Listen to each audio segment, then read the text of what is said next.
Hey, what's good, guys? It's your boy, These Shades and Souls. If this is your first time here, thank you guys for dropping by to check out the video. If you are a repeat viewer, thank you for coming again to watch one of my videos. If you guys haven't done so yet, make sure to hit that subscribe button down below. If you guys want to support the channel, do give it a thumbs up. It really does help the channel grow. And if you want to be notified, make sure to hit that bell button as well. Alright guys, today we're going to be talking about Kobe AD NXT FF or FastFit. But for the duration of this video, let's just call it as the Kobe FF from now on. Size is size 8.5 in men's. That's my true to size. Women's, it's a size 10. Suggested retail price, as you can see, it is $200. Although that is already a big amount of money, with California tax that amounts up to $215 in total. God damn. Alright, just released Mamba Day 8/24. I wasn't able to get it on the day because I was still working.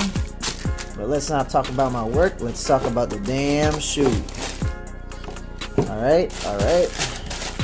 Just too worried that I wasn't able to get this in person, that I also bought another one online, but I had the gray one online. Probably end up returning that. Before we talk about the shoe, let's hear that intro.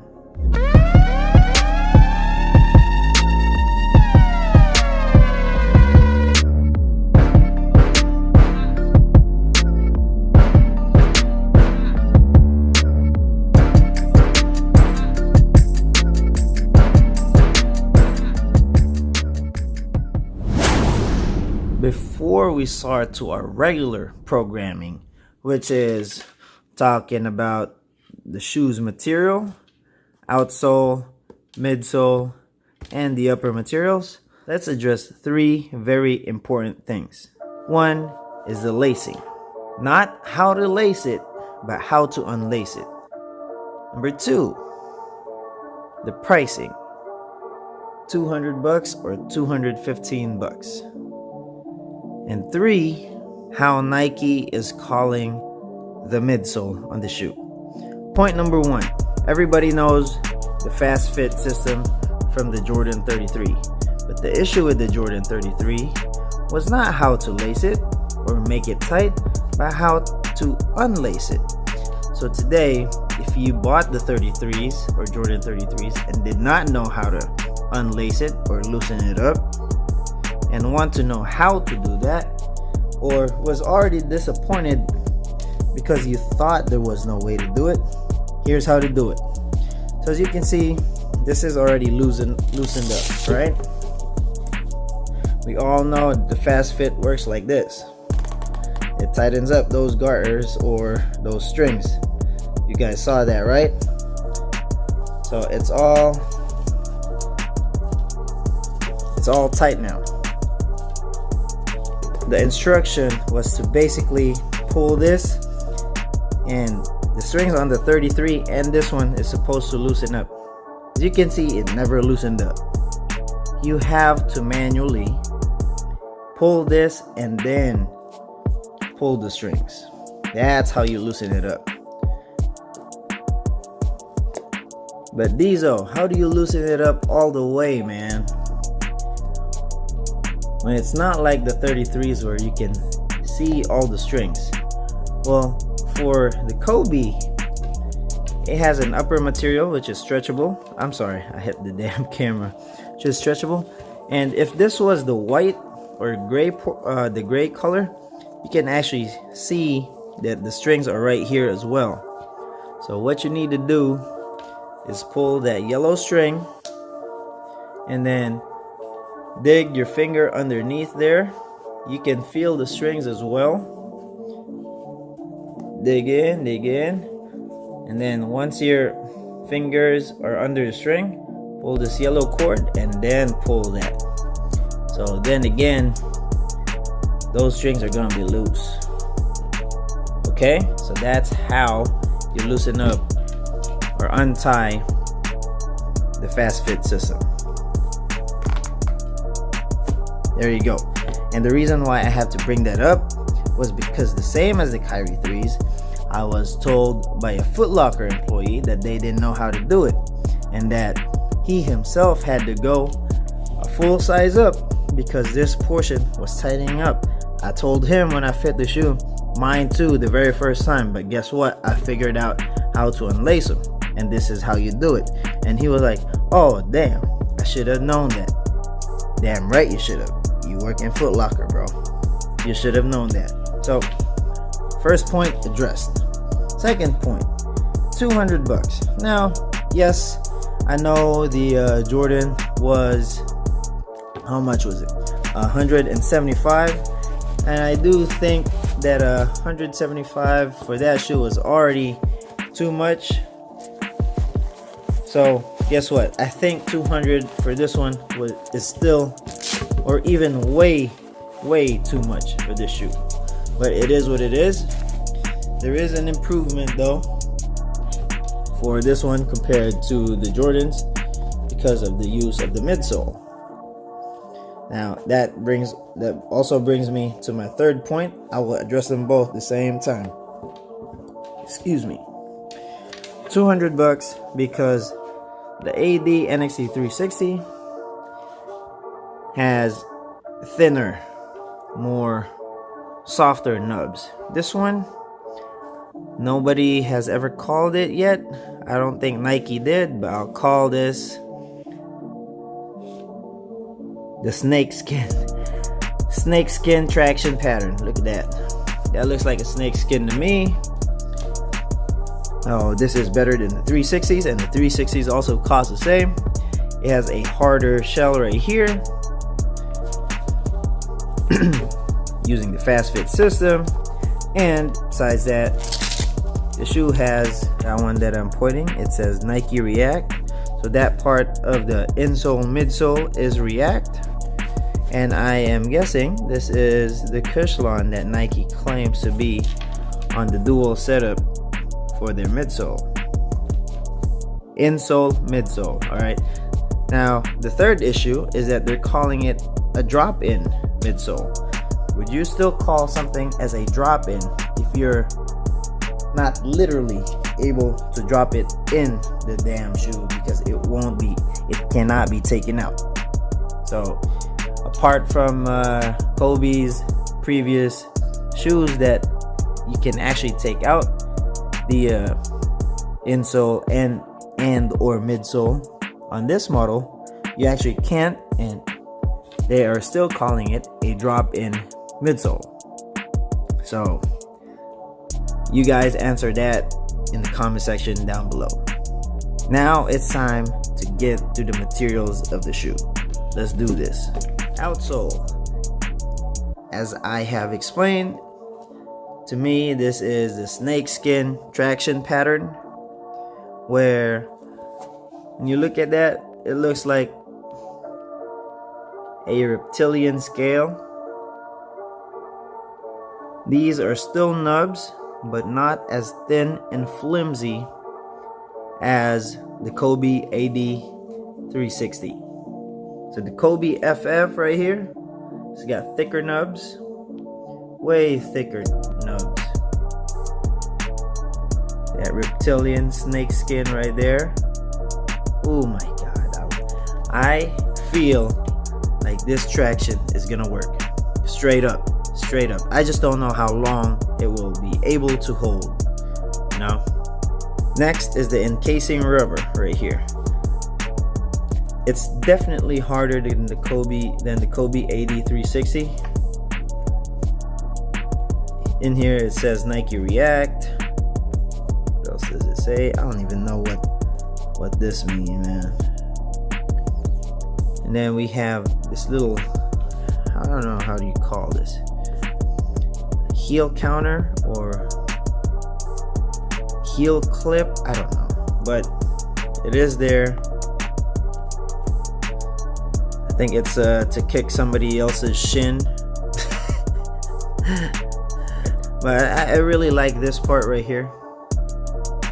It's a whole different material. The soft plastic. Yeah. And I just like how it's like an iridescent color right there. So as I mentioned earlier, the midsole in this, Nike is calling it a drop-in midsole, but to me it's just a regular midsole because you cannot take it out. How can you call something drop-in when you can't literally drop it in? And in that midsole is that FastFit clockwork right there. Same with the Jordan 33s. So I'm guessing, or for sure, I don't even need to guess, but I'm sure that's the reason why you're not able to take out the midsole on this one, is because of that mechanism right there. So as you can see, again, it's a dual rubber setup where it has Nike React, and I'm guessing the yellow portion on this colorway, that's the Cushlon. I don't know, I haven't used the shoe yet for me to determine which part of the rubber is Nike React and Cushlon. Alright, so for the upper of the shoe, Nike is calling the materials, or as the materials, having an internal four-way mesh material which stretches over the contours of your foot, then locks you in, conforming to the shape and creating a custom fit. I don't know which one Nike is talking about. If they're talking about what's inside here, then man, I cannot see that and I cannot point it out to you guys. But for the main upper materials, I honestly don't know what they're using here. It does feel like a spandex, but it's not spandex because check the consistency and the physical characteristic of this material. It does not look like spandex, but it does have the property or the properties that spandex has, and its stretchability. You can see right there, it is backed up or reinforced with fuse, and the fuse in this one blends in really nice with whatever this material is, bro. Like, it fits in flawlessly, as you can see right there. Look at that fuse. So besides that material and this fuse, is we have a see-through right here on the swoosh. So as you can see right here, this is the gray colorway that was in store, and you can see on the edges, outlining of the swoosh is way different than the black pair right here. See that? And also for the see-through pair, as you guys can see the cables, which acts as the lacing for the shoe. There you go, there you go. And another difference I found was the strap right here. So the strap for the black colorway has the word cloak and has this design. It's like nothing. But as you can see on the gray pair, you have actual patterns right there. And again, on the black pair, another difference is the way they have their stitching right here. Now check out the gray pair. Another portion of the upper material, medial portion, which is a mesh. And I think this is backed up with some nylon right here. It does feel like nylon almost, this portion, but it does have an opening for some breathability, as you can see through it. You can see there, yep. See those holes in there and that inner material. So the strap, let's check this out. So for again, the gray pair has a different pattern on the tongue, while the black pair has this pattern on the tongue. Okay, now we're done with that. Let's check on the straps. It actually says KBB NXT LF. It actually says the same on the other strap right here, KBB NXT LF. So the tongue, this material right here feels like some suede material. Same here. for the lower tongue. And yeah, now it's time for the on-foot portion. So, a couple of things I've actually learned while I was doing the on-foot was that, one, for a Kobe shoe, this is one of the least narrowest Kobe shoe I've felt in quite some time. Like, the shoe is just not narrow like a traditional Kobe is. I am not saying that if you are a wide foot, stay true to size, but it is wider than your typical Kobe shoe. Next is that this portion right here actually feels, I know it's an outside foam right there, but it actually feels like an Achilles pillow. And although it's outside, it's pushing its way towards the inside in the upper portion of your Achilles area. So it acts as an Achilles pillow, and at the same time you still have an internal heel counter right here. One more thing I learned about the on-foot portion, or while I was taking a video of the on-foot portion, is that the tongue's medial portion actually has different colors. That pattern right there actually has different colors. So on the medial portion it has pattern, but on the lateral portion it doesn't. Lastly, I know I've already told you guys, as you can see, like the laces on the shoes are now loose, and the way I did it was when I took out the shoe, I was using this, so unstrap, and while pulling your foot outside the shoe, use this, and while you're dragging your shoe or your foot out of the shoe, you're eventually gonna loosen up this portion already. So that's one way of doing it. And to make sure that you just loosen up all the way, either the first portion, which I taught you, was under here and under the laces, pull the yellow string and then loosen it up, or put your entire hand in there, pull this, and then just loosen up while you're pulling the yellow cord. Now that's another way of loosening up your shoe. That way the next time you put it on, it's already loose and ready to go, and then all you have to do, put your foot in and then pull the FastFit system. Tell me what you guys think. Is this a good looking enough shoe to be considered a Kobe shoe? Is it worth $200 for you guys? And do you guys even like the silhouette of the shoe? Make sure to comment down below.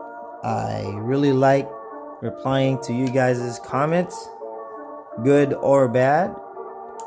If you guys want to follow me on the daily, make sure to follow my Instagram right here. And again, if you guys haven't subscribed yet, make sure to hit that subscribe button down below. Click like to support the channel. It really does help the channel grow. And if you guys want to be notified for new videos such as this one, make sure to hit that bell button as well. Thank you guys for watching. Thank you guys for your support. And I will see you guys soon. Peace out.